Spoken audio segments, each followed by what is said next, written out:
उपासना समर्पण योग अध्याय 3 डे 171। विषय चल रहा था कि पात्रता विकसित करें और ताकि उसी अनुपात में निहाल हो सके। तो गुरुदेव देखिए कितना सुंदर उपासना साधना आराधना को एक्सप्लेन कर रहे थे कि कैसे अगर जमीन अच्छी नहीं तैयार करेंगे तो उसमें कोई बीज अगर अच्छा बो भी दें तो अच्छी फसल नहीं निकलने पाएगी। तो ये जो जमीन तैयार करने की, जैसे नहीं रंगाई के पहले धुलाई, ये जो प्रक्रिया है ये आती है पात्रता विकसित करने से। और पात्रता विकसित करने में उपासना साधना आराधना तीनों चीजों को साथ में लेके चलना होता है। तो उपासना की चर्चा चल रही थी। उपासना मतलब क्या, कि सिर्फ भगवान के पास जाके ऐसे मंदिर में बैठ जाना उपासना हो गया? बोले नहीं। उपासना मतलब कि हृदय से कनेक्ट करना। हम मंदिर में तो बैठे हैं पर मैं और ऋषभ एक हो गए, अब कोई दूसरा नहीं रहा। जैसे कठपुतली जो है पूरा समर्पण कर देती है तब अच्छा डांस दिखाती है। अभी कठपुतली ही नचाने की कोशिश करने लगे जो उसका हुनर है या जो नाच दिखा नचा रहा है, तो फिर क्या होगा, गड़बड़ होने लगेगा। तो हम भी भगवान के पास अपनी लिस्टिंग लेके नहीं जाएं कि भगवान जी अब ये चाहिए, ऐसा आप ऐसा कर दीजिए। हम आदेश नहीं दें उन्हें, वो हमें आदेश दें। हम अपना जीवन ऐसा बनाएं कि भगवान हमें आदेश दें कि हाँ अब तुम ये करो, अब तुम वो करो, और हम उनके कठपुतली की तरह, उनके इंस्ट्रूमेंट की तरह, उनके प्यारे बच्चे की तरह उनका सब काम करें। तो ये अपने आप में ही बहुत डिवाइन चीज है। आगे गुरुदेव कहते हैं कि मानव जीवन का अनुपम उपहार देकर सृष्टा ने हमसे ये आशा की है कि उसकी सृष्टि को अधिक सुंदर और अधिक समुन्नत बनाने का प्रयत्न करें। इसके लिए जितने भी प्रयास किए जाते हैं वे सभी ईश्वरोपासना के अंग माने जाते हैं। एक बात ध्यान से समझने की है यहाँ पे कि ये कई बार हम लोगों ने चर्चा भी की कि माँ कौशल्या को, माँ यशोदा को कृष्ण भगवान और राम भगवान ने अपना विराट स्वरूप में क्या दिखाया। जब उन्होंने अपने दर्शन दिए तो क्या दर्शन दिए, उन्होंने इस विश्व ब्रह्मांड के दर्शन दिए अपने तौर पर। उन्होंने ये बताया कि ये देखो जो संपूर्ण विश्व ब्रह्मांड आपको परिलक्षित हो रहा है ना, ये पूरी धरती, ये चंद्रमा, ये ग्रह नक्षत्र पेड़ पौधे, ये धरती पर के सारे देश, सारे देशों में रहने वाले लोग, यही मैं हूँ। और पर हम सोचते हैं कि भगवान कहीं अलग से आएंगे और प्रकट होंगे और तब हम उनकी सेवा करेंगे। अलग से कहाँ से आएंगे, यही है भगवान का स्वरूप। वो परमात्मा अपने आप को इन सब लोगों के माध्यम से मैनिफेस्ट कर रहा है। तो इसी को और सुंदर बनाना और समुन्नत बनाना जो इस कार्यों में लगा है, ये सबसे बड़ी ईश्वर की उपासना है। इसको और सुंदर कैसे बनाएंगे? लोगों के साथ आत्मीयता करके, प्रेम करके, अच्छा व्यवहार करके, वही भगवान है।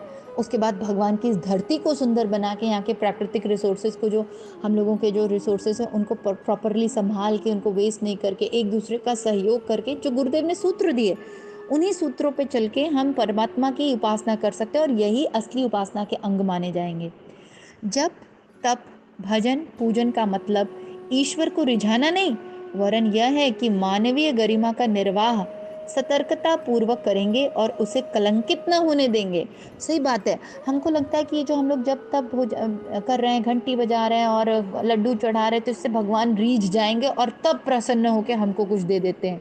नहीं, ये जब तब, अभी गुरुदेव एक बहुत अच्छी बात कहते थे कि ये जो तुम गायत्री मंत्र जप रहे हो, तो गायत्री माता को थोड़ी पड़ी है कि तुम गायत्री मंत्र जपो। गायत्री माता तो ऑलरेडी गायत्री माता है।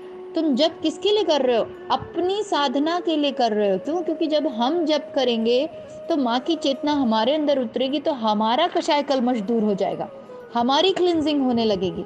और तब जब ऐसा होगा, जब हमारा कषाय कल्मश दूर होगा, हमारी क्लिनजिंग शुरू हो जाएगी, तब जीवन में आनंद आना शुरू होगा। तो ये जब तब भजन पूजन भगवान को रिझाने के लिए नहीं, हम स्वयं की चेतना को ऊपर उठाने के लिए करते हैं। तो गुरुदेव कह रहे हैं कि यही मानवीय गरिमा का निर्वाह सतर्कता पूर्वक करेंगे और उसे कलंकित नहीं होने देंगे। तो जब तब भजन हम क्यों कर रहे हैं? कि हम जो मानव योनि में आए हैं, हम उसकी गरिमा का निर्वाह करें। हम कोई जानवर तो है नहीं तो कि हम जानवरों जैसा व्यवहार करें। तो मानव मानव योनि में आने की गरिमा क्या है? कि सबके साथ आत्मीयता, प्रेम, करुणा, दया, त्याग, बलिदान, ये सारी चीजें जो महापुरुषों के काम थे, हम वो करें। यह स्मरण नाम रट के आधार पर बारंबार किया जाता रहे तथा अपने आप को राम नाम का साबुन रगड़कर शुद्ध स्वच्छ बनाया जाए। राम नाम का साबुन क्यों करें? क्यों बार बार राम राम जपे? तो गुरुदेव बोलते हैं कि राम राम इसलिए बार बार जपो क्योंकि ये जो राम नाम का साबुन है ना, ये रगड़ रगड़ कर हम शुद्ध होंगे। अब बोलोगे राम राम, हम मेरे राम राम करने से राम जी को बड़ी खुशी होगी, या राम जी एकदम अपने आप को एनलाइटेड फील करने। अरे राम जी तो ऑलरेडी एनलाइटेड हैं, वो ऑलरेडी भगवान है, वो ऑलरेडी शुद्ध पवित्र हैं। उनका नाम लेने से मैं शुद्ध और पवित्र हो जाऊंगी, मेरा ऑरा उनके जैसा हो जाएगा, मेरी चेतना उनके साथ एक रूप हो जाएगी और लय हो जाएगी। सिद्धांत को समझ लेने के उपरांत पूजा उपासना का कर्मकांड सरल पड़ता है। उसे अपनी पूर्व मान्यताओं के अनुरूप बहुत या थोड़ी देर अपनी रुचि एवं सुविधा के अनुरूप किया जाता रहता है। इन पंक्तियों के लेखक का निजी जीवन में गायत्री उपासना पर असाधारण विश्वास रहा है। शास्त्रों और ऋषियों ने गायत्री को वेद माता और विश्व माता कहा है। उसे आद्य शक्ति और उपासना विज्ञान का सार्वतत्व बताया गया है। गुरुदेव बोल रहे हैं कि देखो, पूजा पाठ तो अपन सब बहुत करते आए हैं, है ना। हम सभी जब गुरुदेव माता जी से नहीं जुड़े होंगे या जब किसी भी आध्यात्मिक उससे नहीं जुड़े होंगे तो भी क्या पूजा नहीं करते होंगे, करते थे। लेकिन तब उसका तत्व दर्शन नहीं पता था।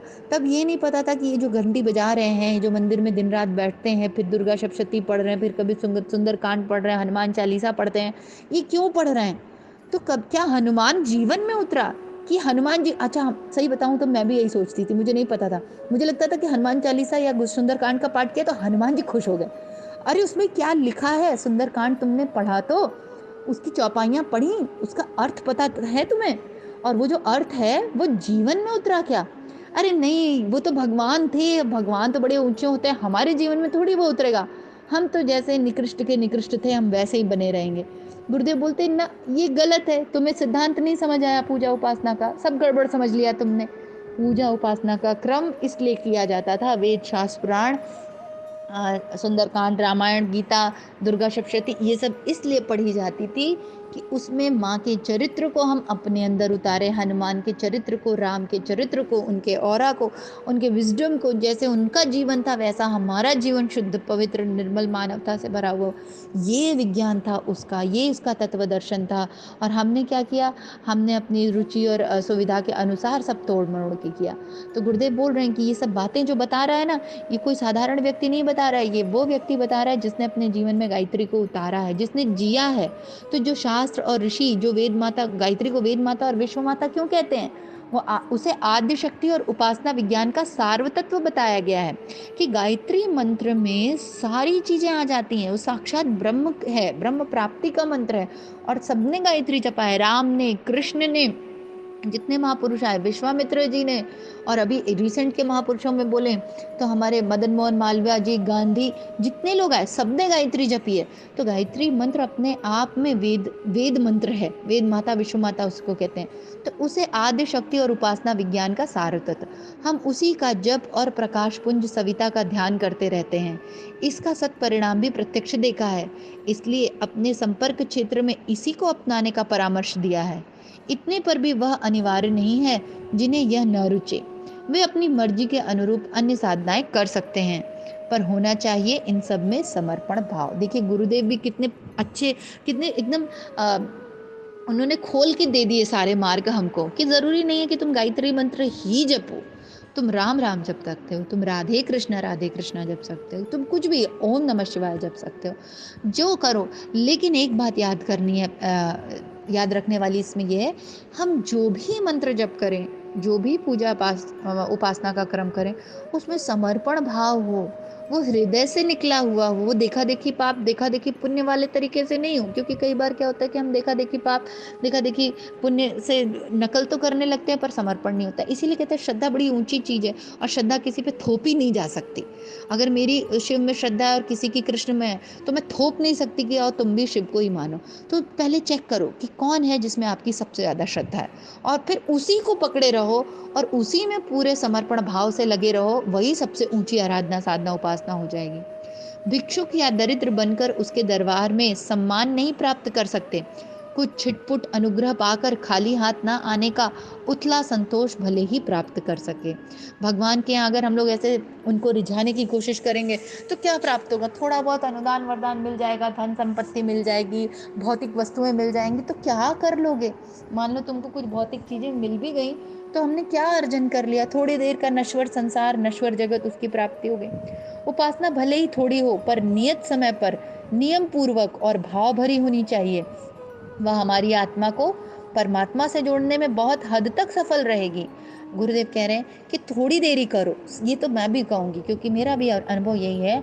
आप भले आधे घंटे पूजा करो, जब ध्यान प्राणायाम जो भी करते हो, लेकिन नियत समय पर नियम पूर्वक करो। नियत समय भी मान लो कई बार क्या होता है कि नहीं हो पाता, ग्रस्त है, लेकिन ट्राई करो। देखो सुबह का रखोगे ना, अर्ली मॉर्निंग ऐसा होता है कि हर व्यक्ति फ्री है।